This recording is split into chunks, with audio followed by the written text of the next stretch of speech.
সল্লেকে ইচ্ছা মতো সুজিত বোস লোক বসাচ্ছে কম্পিটিশন করে। কেন কেন বাইরের লোক বসবে? এআরডি অফিসের অপোজিটে, যদি আপনাদের আমি ছবি দেখাই ভাববেন না যে আমি উইদাউট কাগজপত্রে আপনাদের কাছে চলে এসেছি। ছবি দেখালে নিজেরাই লজ্জা পাবেন। এর জন্য কত দিতে হয়েছে? এই একদম পুরো এআরডি অফিসের সামনে সব এনক্রোচমেন্ট হয়ে গেছে। একটা করে তিপ্পল লাগাচ্ছে, একটা করে বসে হচ্ছে, একটা করে তিপ্পল লাগাচ্ছে, একটা করে বসে হচ্ছে। কেন? ওয়াই? আমি জানতে চাই কত টাকার বিনিময়ে কারা নিয়েছে টাকা? কেন সল্টলেক কর্পোরেশনের কাউন্সিলররা কাজ করে না? তারা তো ইলেক্টেড বডি, কেন কাজ করে না আমি জিজ্ঞেস করছি। রাস্তা ঝাড় দেয় না? এবার কি আমাকে রাস্তা ঝাড় দিতে বেরোতে হবে? শুধু কি ওপরের দিকে তাকালেই হবে? নিচের দিকে তাকাতে হবে না? এলাকার লাইট দেখে না, রোড দেখে না, জল দেখে না, মানুষের প্রবলেম দেখে না? এই শহরটাকে আমি এত সুন্দর করে বানিয়ে দিয়েছি। কলকাতা শহরে ভিডিও করা ছিল কোন রাস্তা কত পর্যন্ত এনক্রোচমেন্ট আছে। তা সত্ত্বেও একটা করে নতুন ওসি আসে আর বসিয়ে দেয়। আর আমি ঘাতক ঝগড়া করব। আমি রাস্তায় গেলেই দেখতে পাই পুলিশের চোখে পড়ে না, সব চোখে ঠুলি দিয়ে বসে আছে আর ভাবে এগুলো কারো নজরে আসবে না। হাওড়ায় কোনো মিউনিসিপ্যালিটি নেই, এসডিওর আন্ডারে আছে, সুতরাং 4 জন এমএলএ ডাইরেক্টলি অ্যাডভান্টেজ নিচ্ছে। আমি আর নাম বলে লজ্জা দিলাম না।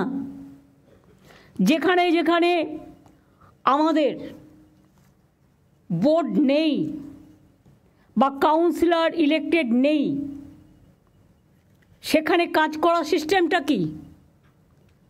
সেই এলাকাটা কে করবে? একবারও ভেবে দেখেছি আগে আমি এটা সাফা করব, তারপর আমি ইলেকশনে যাব। যে যে এলাকা, বালি পৌরসভার অবস্থাও খুব খারাপ, যে যে এলাকা বোর্ড নেই, নমিনেটেড 5 জন মেম্বার ভাবছে এটা আমাদের প্রপার্টি। No, not that.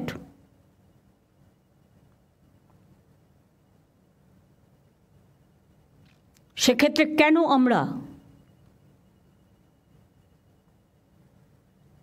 একটা ক্লাবকেও যদি বলা হয় যতক্ষণ আমার ইলেকশন না হচ্ছে যে লোকাল ক্লাব, তোমাকে আমি এতটা হেল্প করব, টেন্ডার করবার ক্ষমতা তাদের থাকবে না। টেন্ডারটা সেন্ট্রালি হবে। আমি লোকাল হাত থেকে টেন্ডার তুলে নিচ্ছি আজ থেকে। কোনো টেন্ডার আমি লোকালি করতে দেবো না, সব সেন্ট্রালি হবে এবং সেন্ট্রালের হাতেই ইনফরমেশান থাকবে। এ ব্যাপারে আমি একটা কমিটি করে দিচ্ছি। চিফ সেক্রেটারি যে থাকবে, chief secretary, home secretary, land secretary, finance secretary এবং ইরিগেশন সেক্রেটারি এবং সিপি এবং ADG, law and order and DG, এই কয়েকজনকে নিয়ে কোনো কিছু হলে আমি তাদের ধরব। আরবান ডিপার্টমেন্টের সেক্রেটারি কী কাজ স্যার? ডিপার্টমেন্টে রাখারই দরকার কি? কতগুলো বোর্ড রেখে দিয়েছে, গা টিপছে না পা টিপছে, 400-500 করে লোক রেখে দিয়েছে।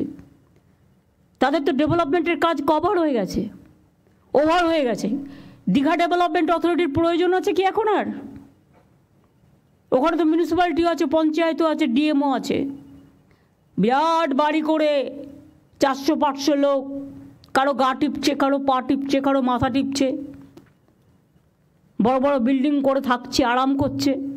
তাদের যেখানে গভর্নমেন্টের স্টাফ নেই সেখানে কাজে লাগিয়ে দাও। হলদিয়া ডেভেলপমেন্ট অথরিটিও তাই, হলদিয়া তো মিউনিসিপ্যালিটি আছে। লাভটা কি হলো? দরকার হলে ডিএমের আন্ডারে প্রত্যেকটা ওয়ার্ডে যেখানে যেখানে এখনও ইলেক্টেড নেই, মানে ইলেকশন বাকি আছে, ডিউ আছে, রোজ তো আমি ইলেকশন করতে যাবো না, যখন করবো একসাথে করে দেবো।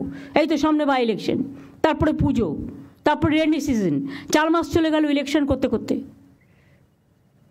এরমভাবে তো চলতে পারে না ডেভেলপমেন্টের কাজ। পুরো কেন্দ্রীয় সরকার একটা অবস্ট্রাকশন হয়ে দাঁড়িয়েছে। তার মধ্যেও আমাদের লোকেরা ভাবছে উনি তো ভুলে যাবেন কেউ আসে অফিসার ভাবে আমি তো 2 বছর থাকবো, আমি কোনো রকম কাটিয়ে দিতে পারলে হব না, তা হয় না। আপনি 2 বছর থাকলেও মনে রাখবেন আপনার পিরিয়ডটা রিভিউ করা হবে, এবং আপনি যাবার আগে আপনি স্বচ্ছতা মেনটেন করেছেন কিনা এখন থেকে রিভিউ কমিটির নামে একটা রিভিউ কমিটি তৈরি করা হবে, যেখানে ভিজিলেন্সকে রাখা হবে এবং যেখানে এসিবিকে রাখা হবে এবং যেখানে সিআইডিকে রাখা হবে, এডিজি ল অ্যান্ড অর্ডার থাকবে।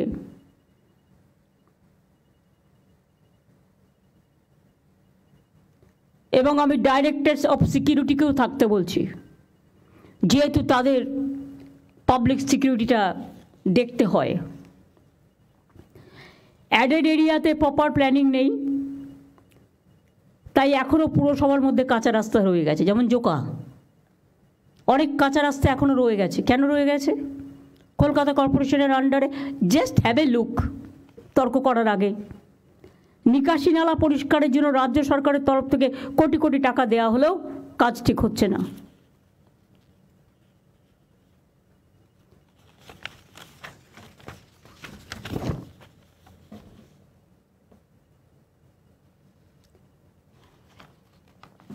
এটা তো আমি হাওড়ার কথা বললাম।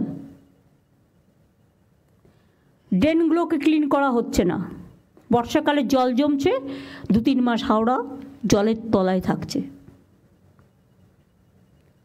নাগরিকদের প্রয়োজনে হেড অফিসে ছুটে আসতে হয়, এটা কেন হবে? একটা ক্লাবও যদি না পারে, ক্লাবে নানান রকম লোক থাকে, সে হয়তো কাজে ইন্টারেস্ট নিল না। 4-5 জন লোকাল ট্যালেন্টেড ছেলেমেয়েরা যারা কাজ করতে পারবে, দরকার হলে তাদের ইন্টার্নশিপ দিয়ে কাজ করান। আমি তো একটা সুযোগ দিয়েছি 2,500 ছেলে মেয়েদের, আমরা 2,500 টাকা করে মাসে দিয়ে সম্ভবত 1,500 ছেলে মেয়েদের আমরা নিচ্ছি।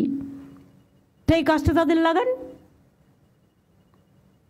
তারা প্রবলেমটা এসে যে হেডে থাকবে তাকে জানাবে এবং রেগুলার কাজ হচ্ছে কিনা তারা সুপারভাইজ করবে।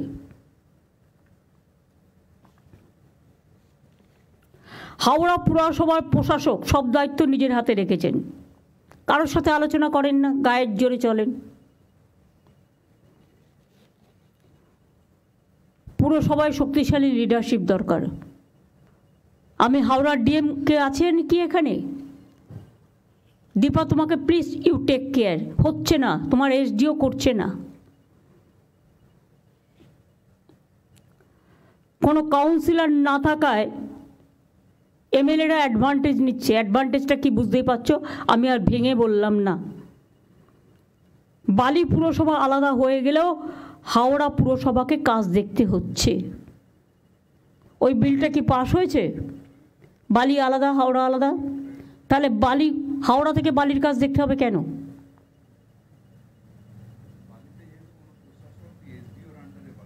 না, এসডিওর আন্ডারে দেবে না, এসডিও কাজ করছে না। আমি ডিএম এর আন্ডারে লোকাল এমএলএকে সাথে নিয়ে বলবো একটা প্ল্যানিং তৈরি করতে। এসডিও এটা দেখবে না, সে করছেন না বলেই তো বলছি।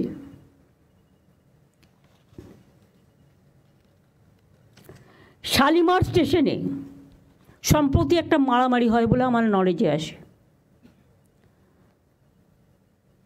পার্কিংয়ের নামে অনেক জায়গায় ইল্লিগাল গাড়ি দাঁড় করিয়ে রাখে আর তোলাবাজি করে।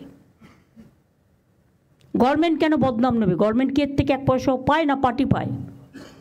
যে ইন্ডিভিজুয়াল পায় তার পকেটে যায়। আমি কোনো ইন্ডিভিজুয়ালকে পোষবার জন্য এখানে আসিনি, আমি মানুষকে দেখবার জন্য এসেছি। পরিষ্কার বলে দিচ্ছি, এরকম বলে পুলিশ সঙ্গে সঙ্গে অ্যাকশান নেবে। পুলিশ যদি এফেক্টিভ হয় অনেক কিছু সলভ হয়ে যায়, কিন্তু পুলিশ যদি উইক হয়ে যায় সেখানে কিন্তু এরা অ্যাডভান্টেজ পায়। ডোন্ট টেক কেয়ার কোন পার্টির কে এমএলএ কার কোন মিনিস্টার বলছে শুনবে না, নিজের কাজটা দায়িত্বশীলতার সাথে পালন করবে। এটা আমি আজকে পরিষ্কার বলছি।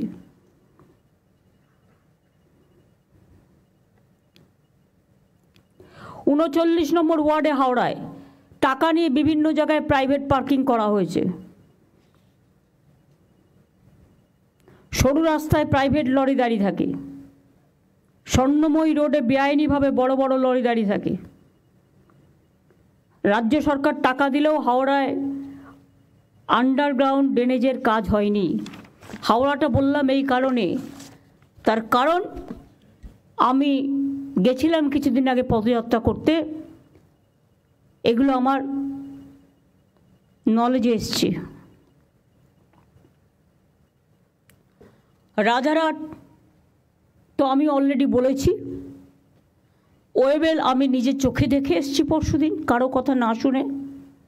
ওটাকে একটু শিফট করে একটু দূরে সরিয়ে নেওয়া যায় ভালোভাবে করে।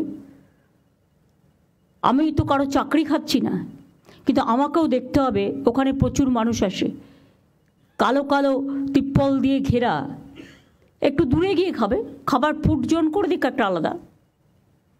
আমি তো করতে বারণ করিনি, যা ইচ্ছা তাই হবে, এটা আমি কিছুতেই সহ্য করব না।